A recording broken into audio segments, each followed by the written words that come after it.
fiction, science fiction, horror, fantasy, crime, LGBT, thriller.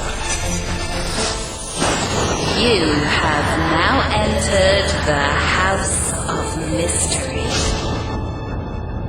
with your hosts, Eric Shapiro, David North Martino, John Copenhaver, and Al Warren. Heard on KCAA 106.5 FM Los Angeles, 102.3 FM Riverside, and 105.0 AM Palm Springs. Today we're going to have an interesting guest sitting in with us here, and he's recently written a book. I believe it came out in December of last year. And, of course, we always cover crime at least one day a week and kind of that aspect. And so he was a Toronto police officer, and his book is called Just a Cop. And it's a memoir of my 30 years with the Toronto Police Service and as an undercover agent.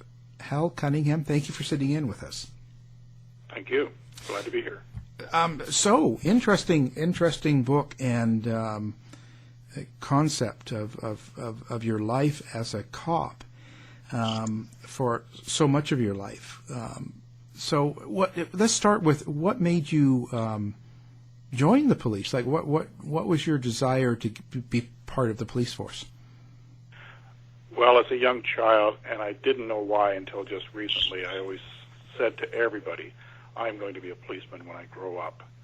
And when I finished high school, I took college courses regarding law and went straight into the police service at 19 years old under the cadet program, and then became a constable at 21. And it was a desire I always had, but as I related to in the book, I was lost when I was about 5 years old in Toronto visiting relatives. We lived 100 miles away. And I was found by a policeman and returned to my parents in the big city.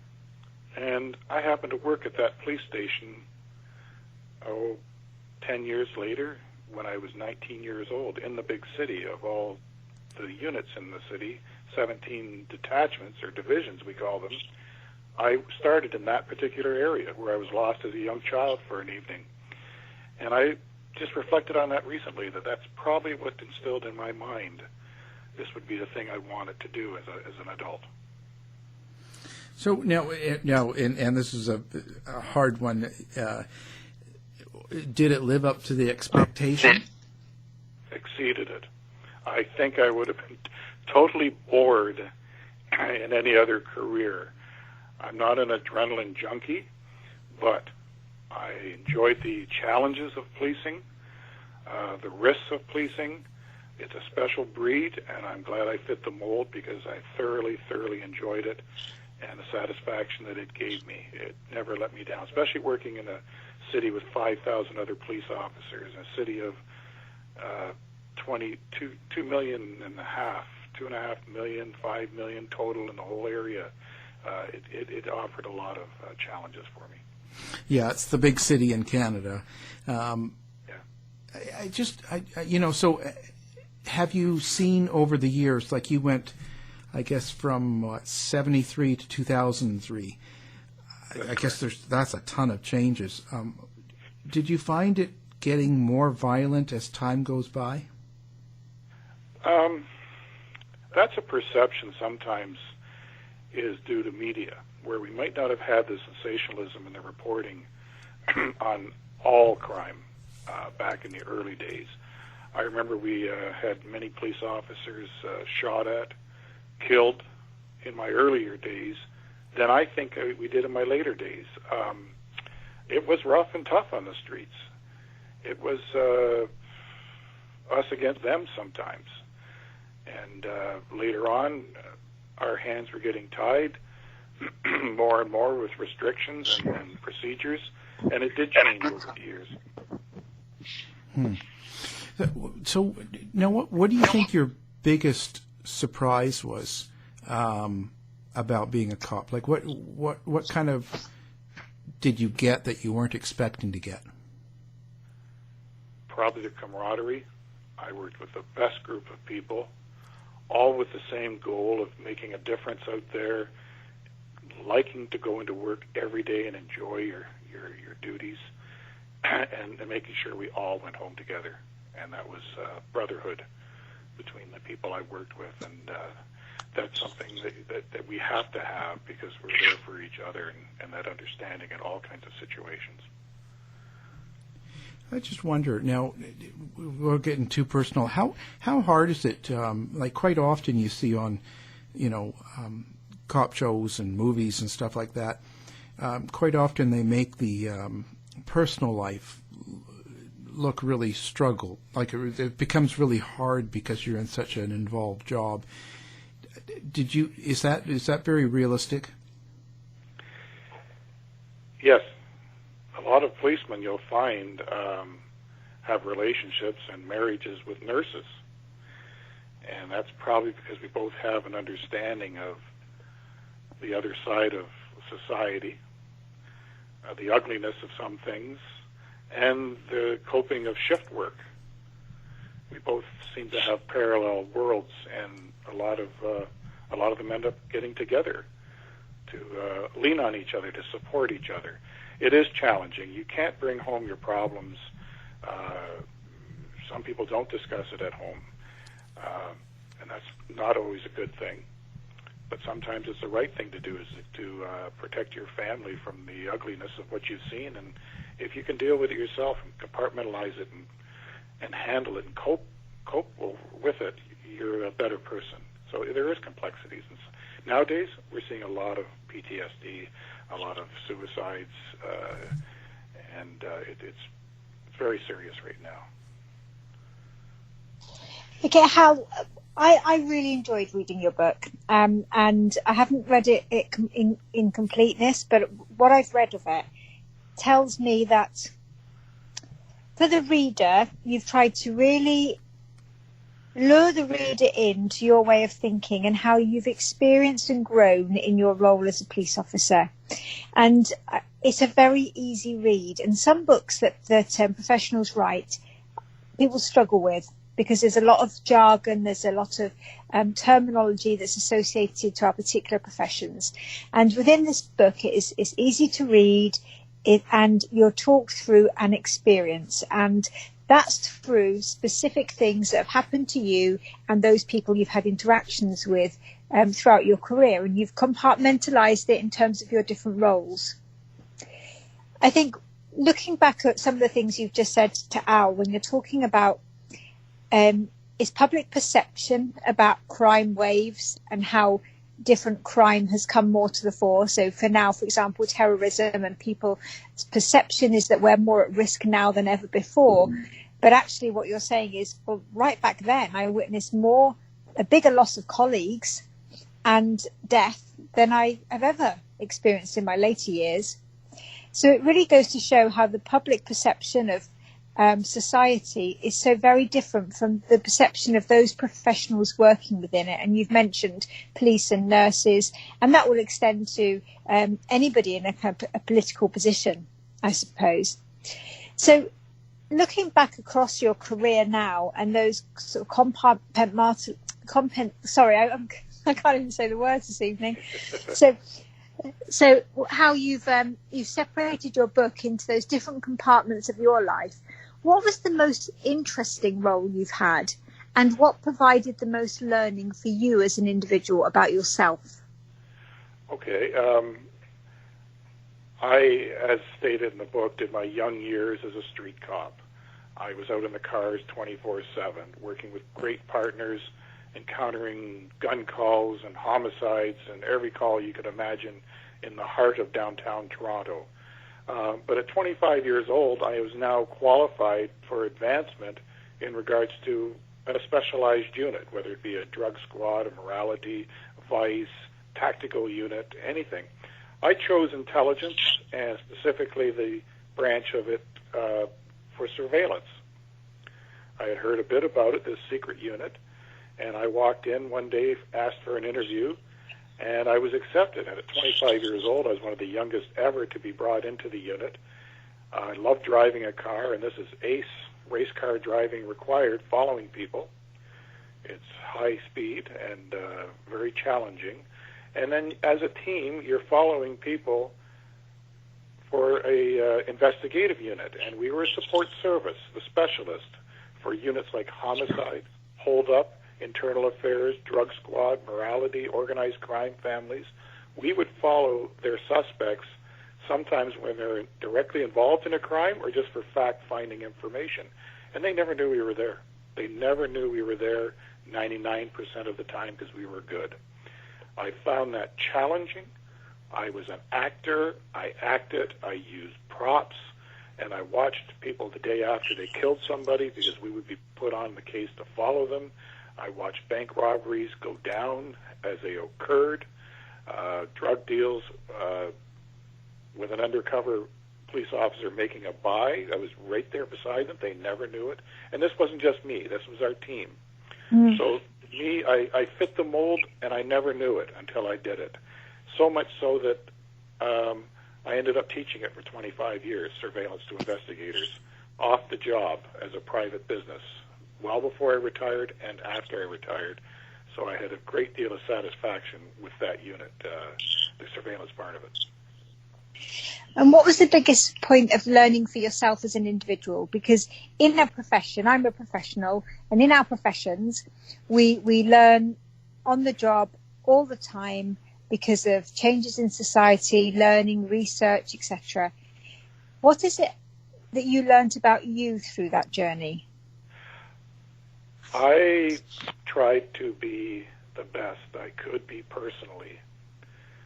I saw challenges and I overcame them, and one in particular was giving evidence in court. As a young copper, it's just giving traffic tickets and giving evidence in court. And as time progresses, you've got to give evidence on your break and enter arrest, your robbery arrest. And that's very important to do it properly, because the case doesn't end with the arrest. The case starts with the arrest for a good, successful conclusion. So I studied evidence in the minor courts for years, so much so that when I became an undercover agent in intelligence and followed major investigations I was involved in, I was now giving evidence in front of a judge and a jury for days on end as the most primary witness. And I was declared an expert witness by the courts in surveillance and counter-surveillance techniques. So I was able to give my opinion of what they were doing after I gave my direct observations. So I was able to excel and give the best evidence I could, and we had some very successful cases that Crown Attorney wrote a book about a couple of my cases, and I was very, very pleased with the outcomes, and I felt I always did my part. So that's a part that's not seen by the public much, and everybody should sit in a courtroom because you'll learn something just watching what goes on there, and that's an education in itself. I never sat outside the court when I was not involved waiting for my case or in between witnesses. I usually sat in the court and I was learning. I always remember Hal talking to my colleagues and saying, the worst thing, the most difficult sentence you will say in court is your name.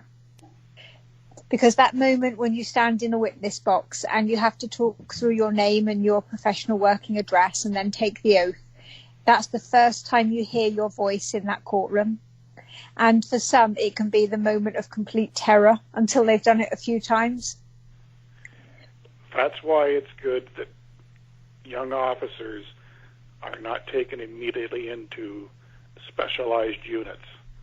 There's a growing curve, and part of that, to me and to many, is giving that evidence on you going through a red light or a stop sign or speeding, or you impaired DUI in your car, and giving that evidence properly.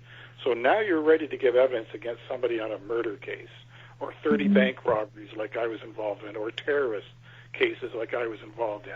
It builds you up for that, and you have to prepare yourself. You just can't walk into it. In fact, I saw something advertised the other day here in the UK about fast tracking to CID, so you can go in and go straight into CID. And I'm not sure about that, because I think you're absolutely right. I think there is a a definite need for life experience and a skill development before you go into those roles where it's more analysis based. Sorry, go ahead. No, carry on, Hal. I was naive when I was 19 and first time in the big city. I grew up in the country, 100 miles away. Everything was new to me. And for me to be involved, the best thing I learned in the first few years was working with an excellent police partner and the gift of the gab. And I watched them interview people on the street, just conversations. And the best, I now know the best interview technique is to be a good listener.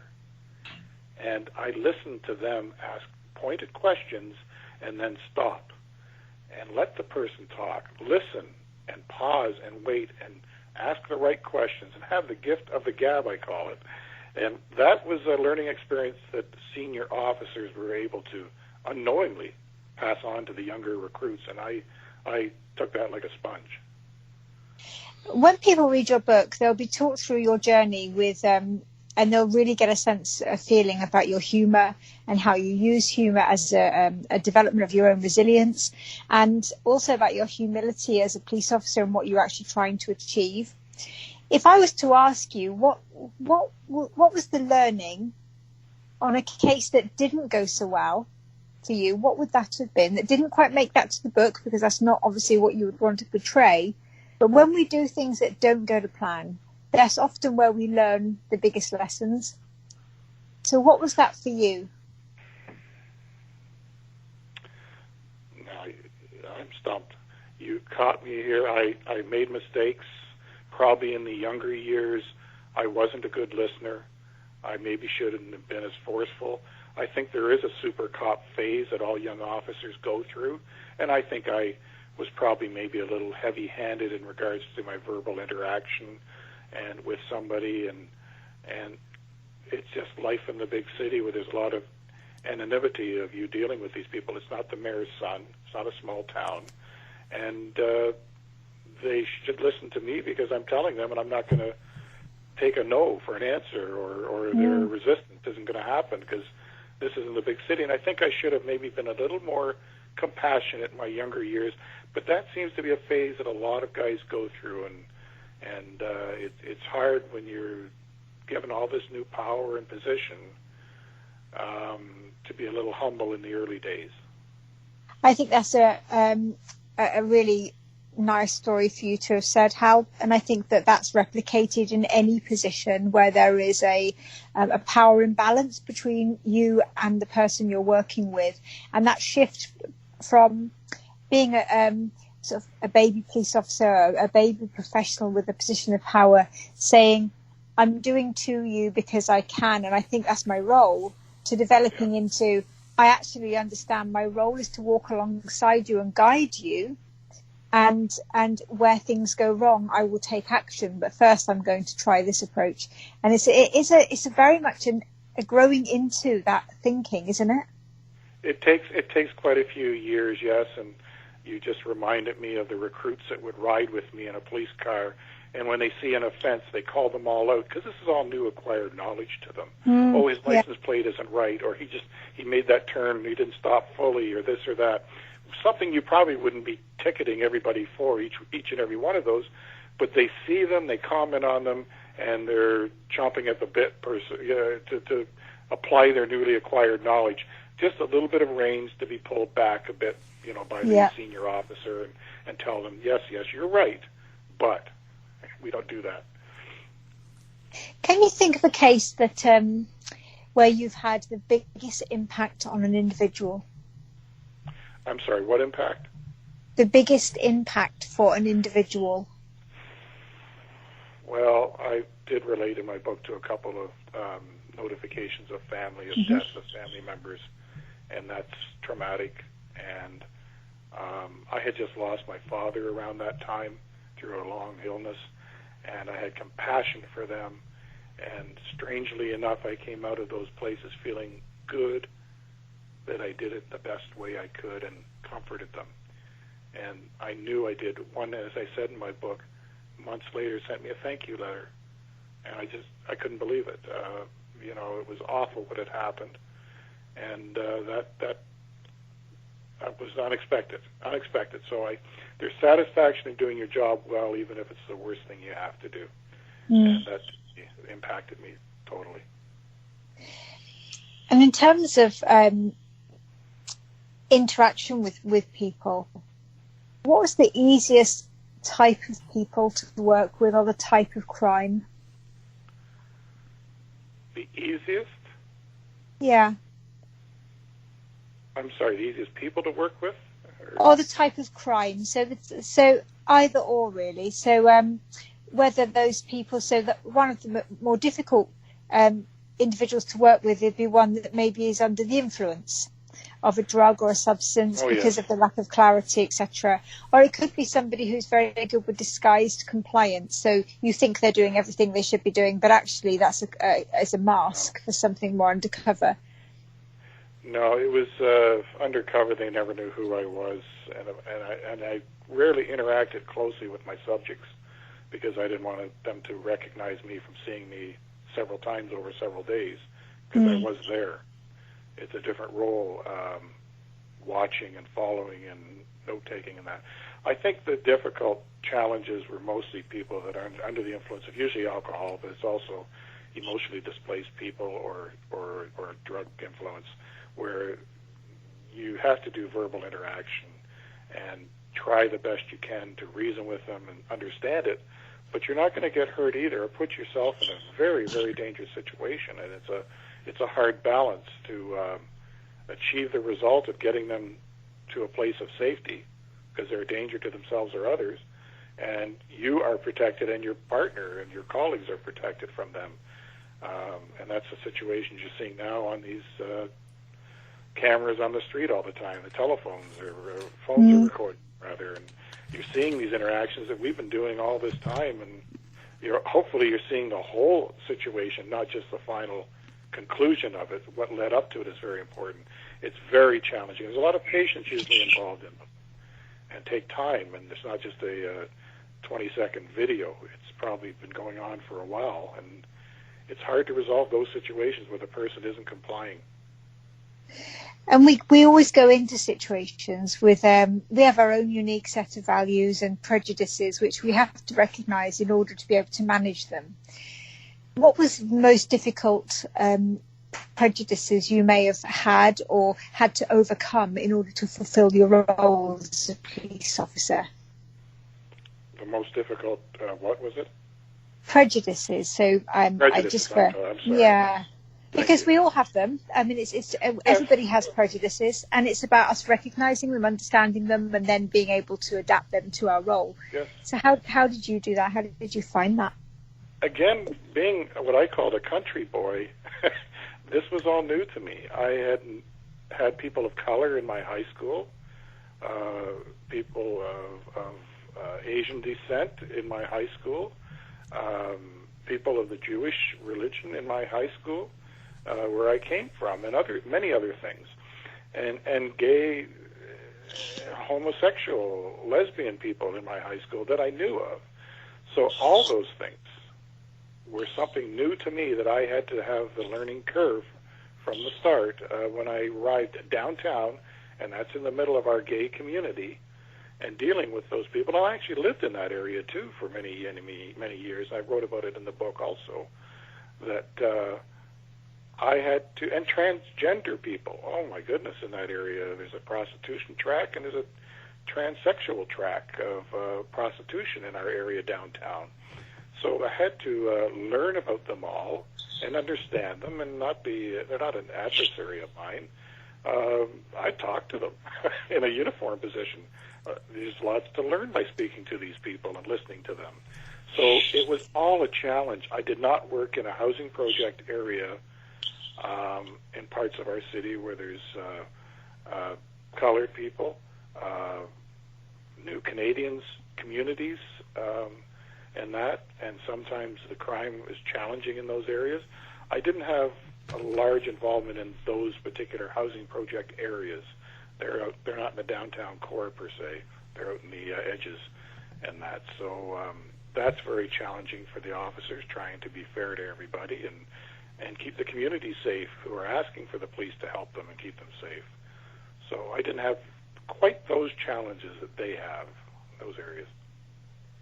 Did you, through your career, ever have an opportunity to work with sort of high-profile sex offenders, or is it an area that you steered clear from deliberately, or?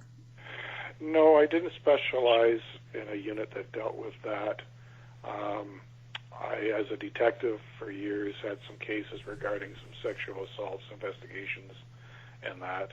My partner was a trained sexual assault investigator, so we would get some cases like that because of him, because you required specialized training to take on some of those cases, and I didn't have it at the time, and he did. So I didn't specifically get involved in that type of crime investigations, no.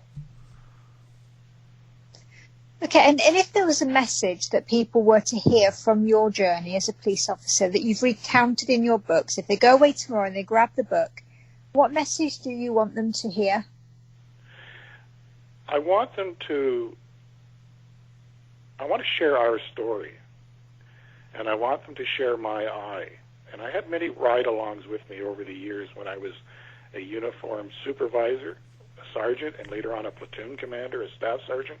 I still went onto the road with my officers on all three shifts and answered calls with them. And I took people on ride-alongs, friends, family, citizens, reporters, dispatchers, quite a multitude of people, authors. And at the end of the 8 or 10 hour shift, they couldn't believe what they had experienced. They said they always drove through that community or knew that area, but they didn't know that area until I had shared what our eye was seeing, and it's a ride-along experience.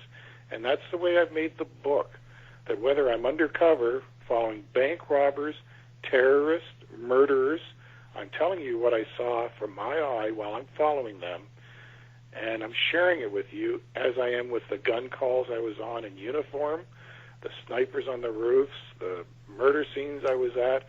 I'm sharing my eye so that at the end of the day, that police car over there across the street, you have an idea of what he's doing when he's not sitting there writing up that report in that car, that he's done any of these calls I have done over the years and shared with the reader as a ride-along experience.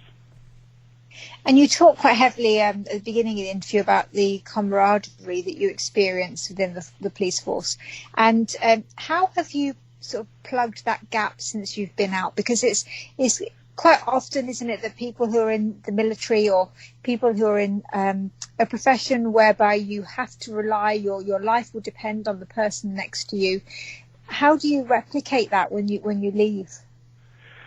And that's a hard part. That it's no longer the close ties. We have reunions. I went to a reunion for their surveillance unit a couple of years ago, and it was 50-year reunion for the last 50 years of officers who worked in that surveillance unit. Last week there was a reunion in Clearwater, Florida. I'm at my Florida home now for the winter, and it was Toronto police officers retired to have a reunion there every year. We have coffee and breakfast clubs all around our area in Ontario where we get together once a week, once a month. I hold one in my area once a year, and we get together, whether you're a civilian or a dispatcher with the police, or a police officer or a parking enforcement officer. You're all retired members of our family. We get together. You're all welcome. So we keep those ties. We have a couple private Facebook groups that we are on daily, sharing information of interest to us all and communicating with each other.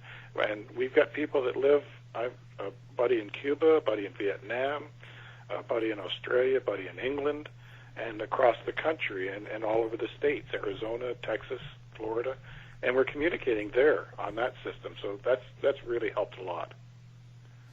When you talk about that, being with the other cops and the family bond you sort of get, do you feel distant from regular people in society then, from being a cop? Like, do you feel like there's a sort of a little distance between cops and common people? I would agree, Al, that while I was on the job, that was the case. You tend to socialize just with police because they understand what you're going through. They're on shift work like you are. They're off in the middle of the week like you are, or working weekends and holidays. So we have a tighter family while you're working on the job. After you retire, I've got friends, and none of them are policemen.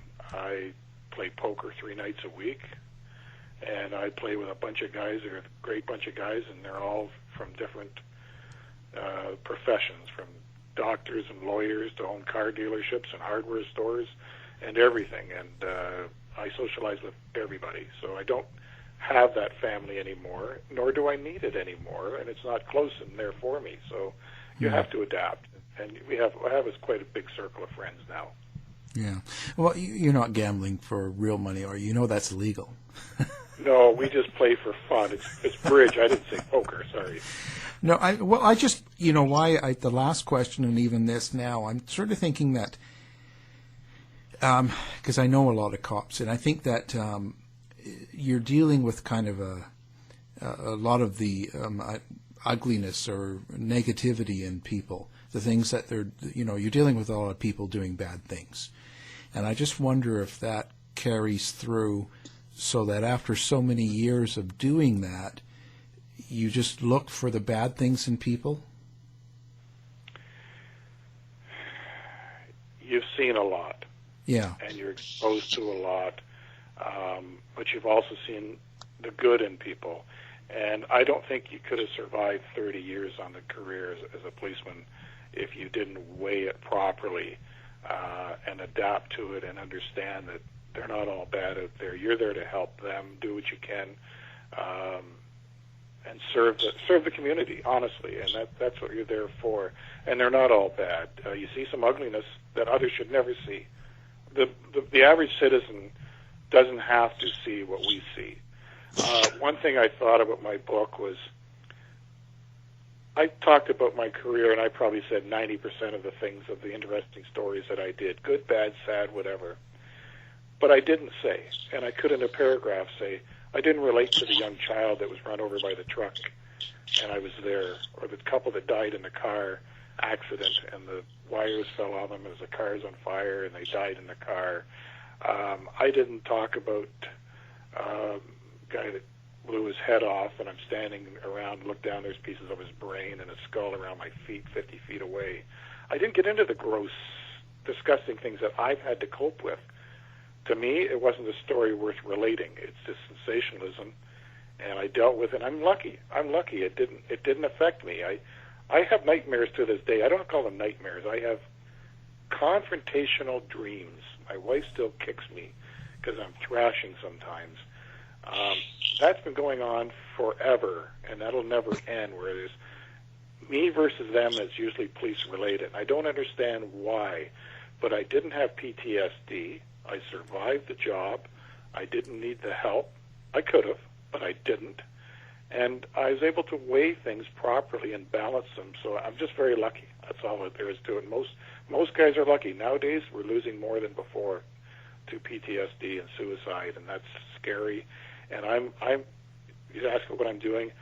In the last 4 months, I've generated almost $10,000 in donations. It's going to go to a first responders PTSD help line, a help group, and I'm ready to send the funds to them this summer that I've collected from veteran police officers like myself to donate to this cause that's helping the guys and the girls.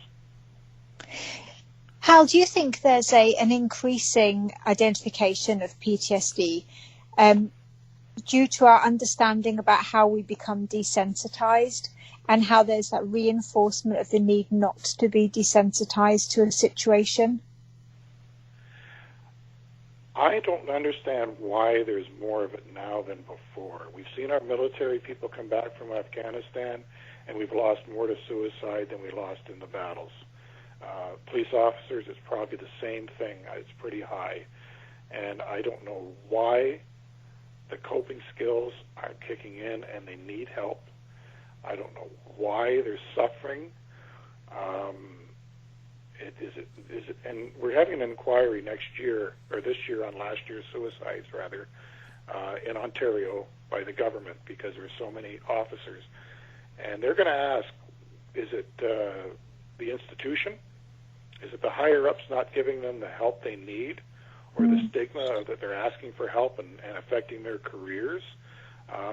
So there has to be some hard questions asked and some hard answers found to decide why today it's more than it's ever been. And why are the people not handling it better? Were we tougher back then when I was around? I don't think so.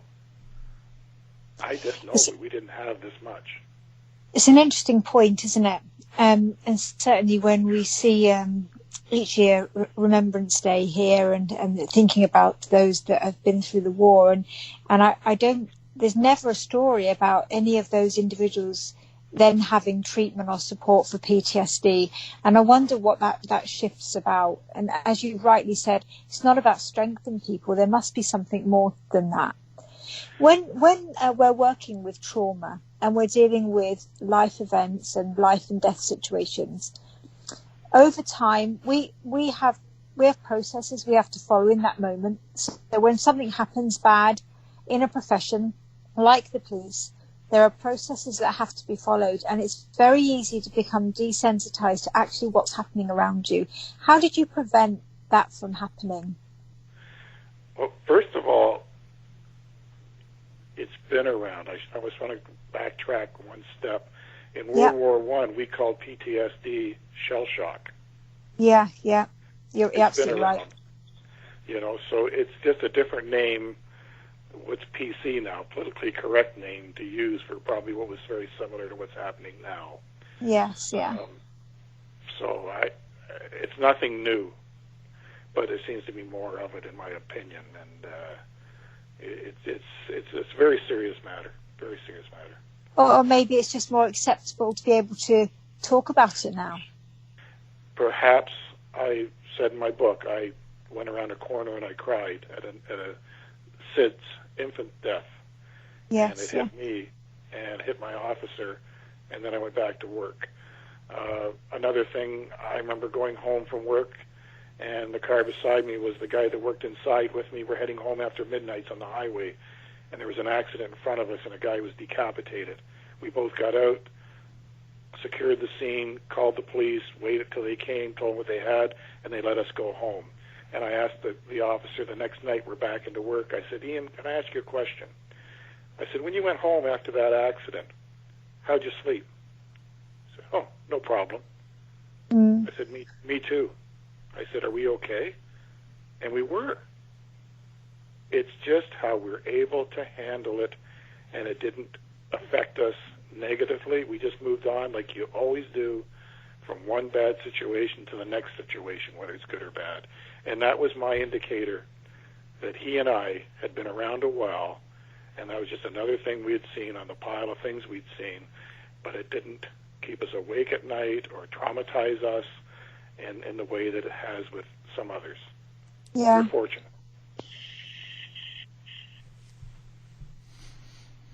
Now, I wonder, do you find that there's, now that you're down in the States as compared to Canada, do you find there's a different attitude toward police in America than there is in Canada? I think so. Policing in Canada and the United States, I've always compared because I've been coming down here forever. We, first of all, are paid a lot more money than they pay the American policemen. A lot of these people here have to work part-time on the side, other jobs I found to help supplement their family's income. So we've always made more money. It seems to be more of a profession up there. Most of our guys are making over $100,000 after they've been on a couple of years now. And the wages are all on the government website of what they make, and it's respectable. It's your profession. Down here, the people, it's a mobile community of cars. I see the police down here. I don't see the community of them out on the beat like we used to do, and walking around and interacting with the public. Usually, it's a negative interaction because you got stopped in your car. Well, that's not a great way to meet Mr. Policeman and learn about him and what he does. He's giving you a ticket or giving you a warning. So there's not a lot of interaction with them. I know they have community involvement down here. I've read it. But that's not the average citizen.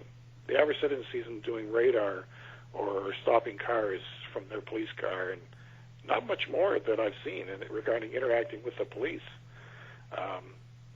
Maybe I'm missing something, but that seems to be more of a mobile society. I find, because I go between Seattle and Kelowna, so I'm between the both all the time. I find when I'm in Canada, I barely see police, and I feel less policed, maybe under-policed. And when I feel like I'm in Seattle, I feel it's over-policed. Yes.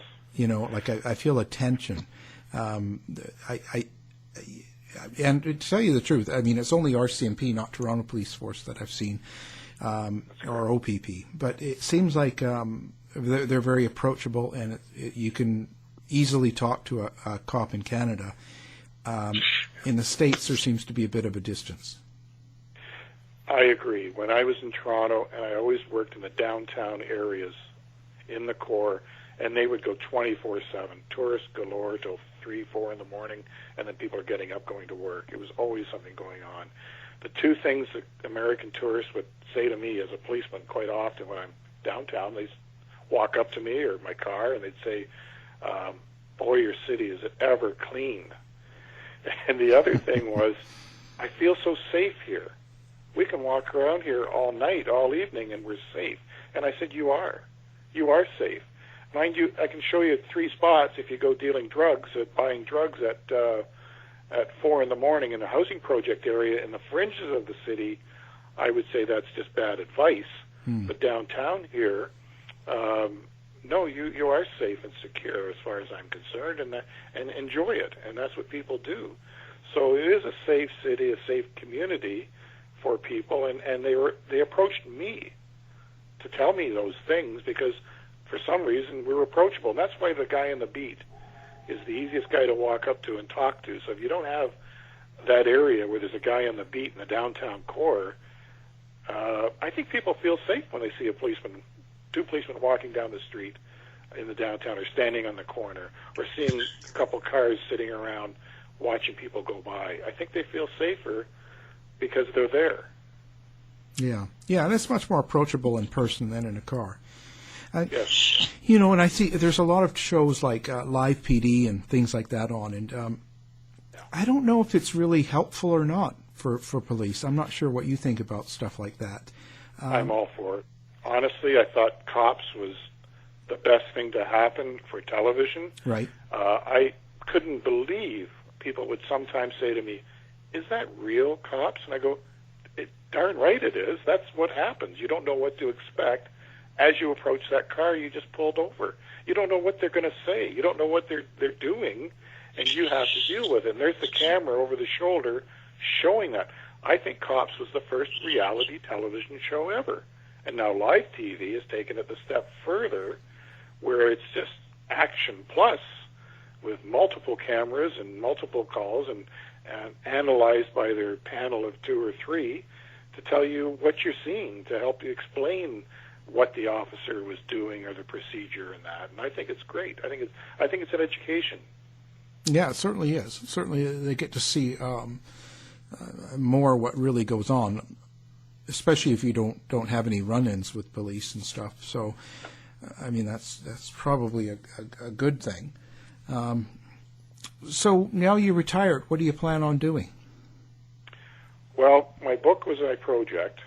There was a couple of years where I was relaying my stories on my private Facebook group of retired officers, and they were accepting them and saying, you should write a book, you should write a book. So I compiled them together. We all have stories, but not many of us have written them down. And I didn't until my memory. One fellow said, how did you remember all that? I didn't have one note. It was all just, it's on my mind. And maybe it's a release to put it on paper. But I was able to put it on paper and relay it to them. 90% of the books that are written never get published. I was fortunate enough to find R.J. Parker Publishing, who publishes crime novels, fiction and nonfiction books. He's written many himself. He accepted my book and could see that I had something to say that should be passed on to others. So that was my project. I've been very fortunate. It's doing extremely well in Amazon in the United States and Amazon in Canada. So my peers are giving me praise, which I'm not doing it for that. I just realized they've read it and they're telling me they really enjoyed it because they feel part of it. That's their story too. And I appreciate that. To me, that's the success. It's not money. I'm not gonna get rich doing this. Not at all. Well, yeah, people will never believe that. So. No. So poker's my other passion. I'm a Canadian Poker Tour champion. At one tournament I played and I first place and won a really nice pot. And I play a lot of poker, and that keeps my mind very active because it's all math, and I enjoy doing that. That's my passion, and I spent 6 months south, 6 months in the north, and I have summer all year round, and I'm very fortunate. Yeah, sounds like it. Well, I tell you, it's been a great conversation, and we appreciate it. Do you have contact information that you want to give out to listeners, or? Well, they can email me if they have any questions. I don't mind that. My email is my name. It's Hal, H-A-L, last name Cunningham, C-U-N-N-I-N-G-H-A-M, the number 1, @gmail.com.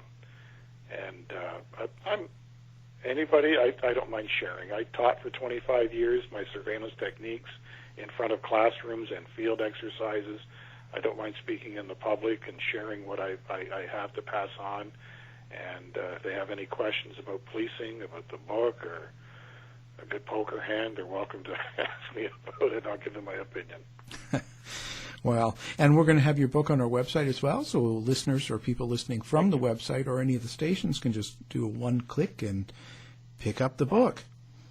It's been And the reviews have been very good. If they want to read the reviews first, excellent reviews from people, I don't know who a lot of them are, that have read it, and it gives you an idea of what they got out of the book, whether they're the police community or from the public community, what they've achieved from reading it. And it's been very positive, and I'm very appreciative of that. Well, that's great. Well, again, thank you very much. Our guest has been Hal Cunningham, and his book is Just a Cop. To find out more about our show, guests, or to listen to past shows from our archive, please go to www.houseofmysteryradio.com. Show's over for now. Was it as good for you as it was for me? Well, good night. This has been a production of Something Weird Media. I'll be back.